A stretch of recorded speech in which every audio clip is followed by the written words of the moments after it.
लेकिन आज परिस्थिति ये है कि हम ये कह रहे हैं कि इतना अनाज पैदा हो गया, इतना अनाज पैदा हो गया कि हम उसको रखें कहाँ, उसके रखने की जगह नहीं। ये है परिस्थिति का परिणाम।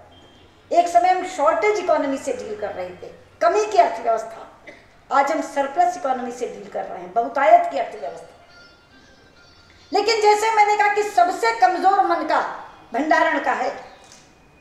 भाई अरविंद भदौरिया मध्य प्रदेश से आए हैं, या मध्य प्रदेश के मेरे और किसान भाई आए होंगे। मैं कहना चाहती हूँ, इस बार सरकारी खरीद के लिए इतनी चाक चौबंद उत्तम व्यवस्था मध्य प्रदेश की सरकार ने की थी कि हम गर्व का अनुभव कर रहे थे।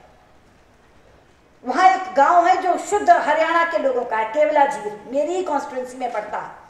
आईएनए के जो लोग यहां से आए थे, उनको मध्य प्रदेश में जमीन दी गई, तो वो पूरा का पूरा गांव उन हरियाणा के लोगों का बसा। वो अपनी फसल सरकार को बेच करके आए थे। उनके चेहरे पे एक अलग ढंग की रौनक। मुझसे मिलने आए, बुआ जी इस बार तो गहरा हो गया, इसी खरीद हुई कि बस पता ही नहीं चला। एसएमएस करके बुलाया गया, सारा का सारा गेहूं तुल गया और सीधा पैसा बैंक अकाउंट में। और हमने कह दिया हम तो जाके बुआ जी के पैर छुएंगे और बतावाएंगे भी इसी खरीद तो पहले कदे को नहीं हुई। इतने खुश।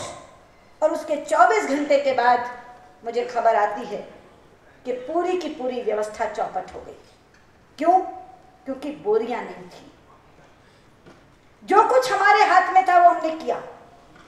किसानों का रजिस्ट्रेशन करवाया, उस रजिस्ट्रेशन में उनका रकबा लिखवाया, उस रकबे में कितनी संभावित फसल है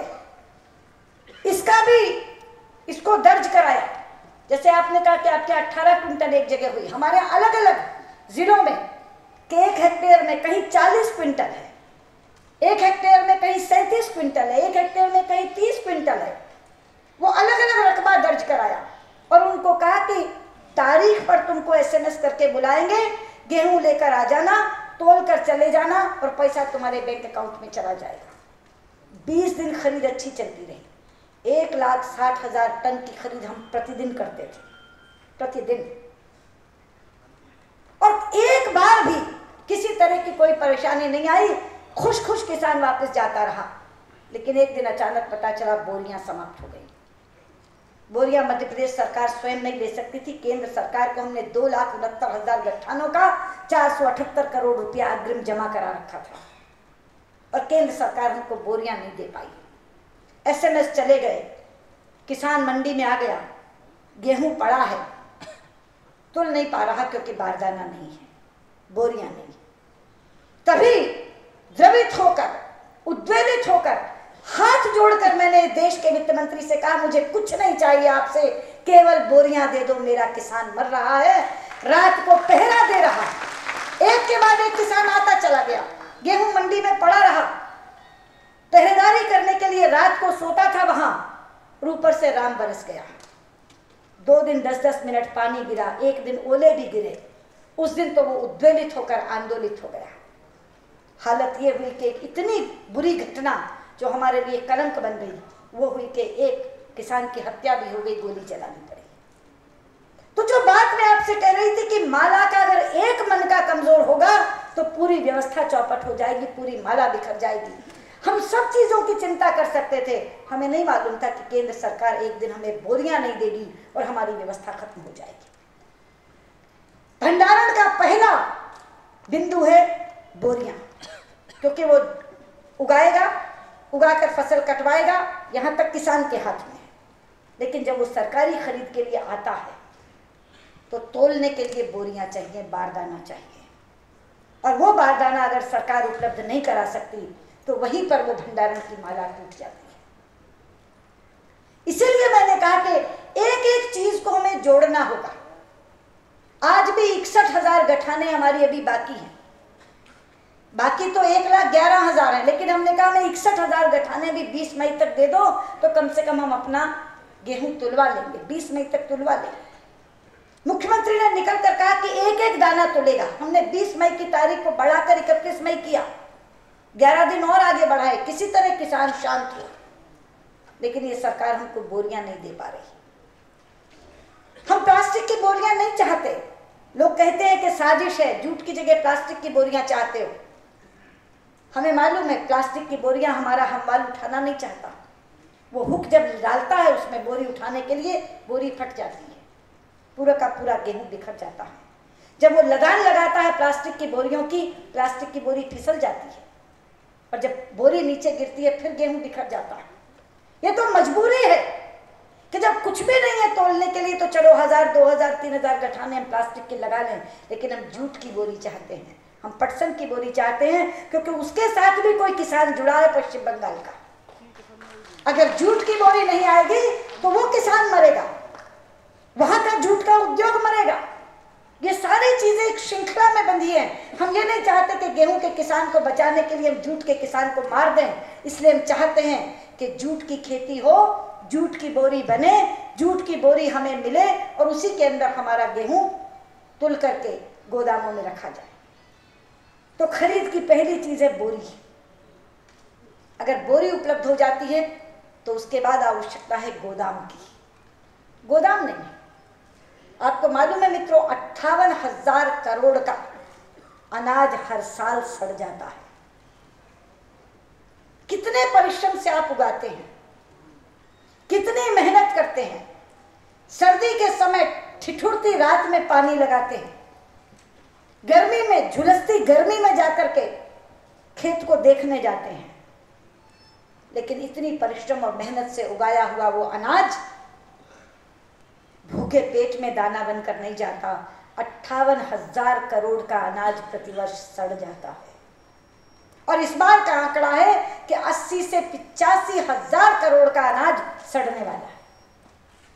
गोदाम नहीं, भंडारण की व्यवस्था नहीं। आजादी के 65 वर्ष बाद हम लोग गोदाम नहीं बना सके। कितनी योजनाएं लेकर आती है सरकार, ग्रामीण भंडारण योजना, नाबार्ड की योजना, और सारे पारंपरिक चीजें खत्म हो गई हैं। हमारे हरियाणा में भी किसान अपने आप रखता था सामान। हमारे मध्य प्रदेश में बंडे बनाने की योजना थी, हर खेत में बंडा था, स्वयं बनाता है, गोबर मिट्टी का लेप करके नीचे पत्तल लगाता है, पत्तल के ऊपर प्लास्टिक लगाता है और ऊपर से उसको गोबर मिट्टी से लेप करके बंद कर देता है। ऐसा बंडा होता है वो जिसमें कभी कीड़ा नहीं लगता, अनाज सुरक्षित रहता है, कभी चूहा नहीं खाता, और पानी की बड़ी से बड़ी मार को वो बंडा सह जाता है। लेकिन वो बंडे खत्म हो गए क्योंकि सरकारी खरीद पर अब उसको लगता है, जब वो बंडा बनाता था तो इसलिए बनाता था कि जनवरी फरवरी में जब दाम बढ़ेगा तब बेचूंगा, तब तक रख लूं। लेकिन अब चूंकि 1000 रुपए के समर्थन मूल्य पर 1285 का समर्थन मूल्य आया और 100 रुपया बोनस प्रति क्विंटल का मध्य प्रदेश सरकार ने देना शुरू किया, तो उसको लगता है कि 1385 में अगर आज बिक रहा है तो मैं ये रिस्क क्यों लूं कि जनवरी फरवरी में कहीं दाम गिर ना जाए। इसलिए वो पूरे का पूरा खरीद सरकारी खरीद के लिए लेकर आता है। मुझे गर्व है ये कहते हुए कि उस मध्य प्रदेश ने जिसने 50 मिलियन टन पिछली बार दिया था गेहूं, वो इस बार 80 लाख मिलियन टन केंद्रीय पूल में देने जा रहा है। क्योंकि जिस जमीन की उत्पादकता की मैंने बात की, उस जमीन को हमने सिंचित किया है, अतिरिक्त भूमि हमने सिंचित की है, खाद हमने समय पर उपलब्ध कराई है, खेती को लाभ का धंधा बनाया है, 100 रुपया बोनस हम लोगों ने घोषित किया है। इस तमाम चीज के कारण 50 लाख मिलियन टन जो सरकारी खरीद पिछली बार हुई थी, उपार्जन गेहूं का हुआ था, वो इस बार 80 लाख मिलियन टन होने जा रहा है। इतना क्वांटम जंप, इतना बड़ा उछाल उपार्जन में आई है, लेकिन भंडारण के लिए स्थान नहीं है, गोदाम नहीं। भंडारण के साथ परिवहन भी नहीं। और भंडारण में भी एक चीज बताऊं, कहां से कहां पहुंच गए विश्व, कहां से कहां पहुंच गई दुनिया। हम अभी भी पुराने उसमें पड़े हैं। हमारे जो पुराने गोदाम हैं उनमें बोरी पर बोरी, बोरी पर बोरी लगती है। जब पीडीएस के लिए निकाला जाता है तो सबसे पहले ऊपर की बोरी उतरती है। उसका अर्थ है कि जो नया अनाज उन गोदामों में जाता है वो निकल जाता है, नीचे का अनाज पड़ा रहता है। और जिसको हम बफर स्टॉक कहते हैं कि हमारे यहाँ बफर स्टॉक है, वो बफर स्टॉक ऐसा है कि जिस दिन निकालोगे वो पूरा गेहूं घुन गया होगा, गेहूं का भूरा बन गया होगा, क्योंकि वर्षों से वो गेहूं जो नीचे पड़ा नीचे की बोरी दबती जाती है, ऊपर की बोरी निकलती जाती है। ताजी चीज निकल रही है, बासी चीज पड़ी है, वो अनाज वहीं की वहीं नष्ट हो जाता है। दुनिया में इस तरह के भंडारण बने हैं, भंडारगार बने हैं, जहां नीचे कन्वेयर बेल्ट होती है। सबसे पहले नीचे का गेहूं निकलता है, ऊपर वाला नीचे आता जाता है, नीचे वाला निकलता जाता है, तो ताज़ा ताज़ा रहता है और पुराना निकलता जाता है। लेकिन मुझे नहीं मालूम कि हम वैसे टेक्नोलॉजी की बात करते हैं, बड़ी बड़ी तकनीकों की बात करते हैं, पश्चिम के अंधानुकरण की बात करते हैं, लेकिन जिस जगह पर हमें अनुकरण करना चाहिए, जहां हमें तकनीक का उपयोग करना चाहिए, अनाज को बचाने के लिए इस तरह के भंडारगार हम बनाएं कि पुराना अनाज पहले निकले और ऊपर का ताज़ा अनाज नीचे के नीचे आता चला जाए और फिर निकलता जाए। ऐसे भंडारगृह हमारे पास नहीं। तो इसलिए भंडारण में बोरी, भंडारण में गोदाम, गोदामों में नई तकनीक। और जब हमने देख लिया कि इतना उत्पादन है और इतना उत्पादन और होने की आवश्यकता है, इतनी और कृषि योग्य भूमि हम लाएंगे और उत्पादन बढ़ेगा, तो उसकी आवश्यकता का आकलन करके उतने भंडारों की अग्रिम व्यवस्था करना, वो इस खाद्य सुरक्षा का दूसरा मन का है। तीसरा मन का है खाद्य सुरक्षा का वितरण। वितरण हम करते हैं पीडीएस से, सार्वजनिक वितरण प्रणाली से। जितना भ्रष्टाचार उस सार्वजनिक वितरण प्रणाली में है, उतना भ्रष्टाचार शायद किसी दूसरे धंधे में नहीं।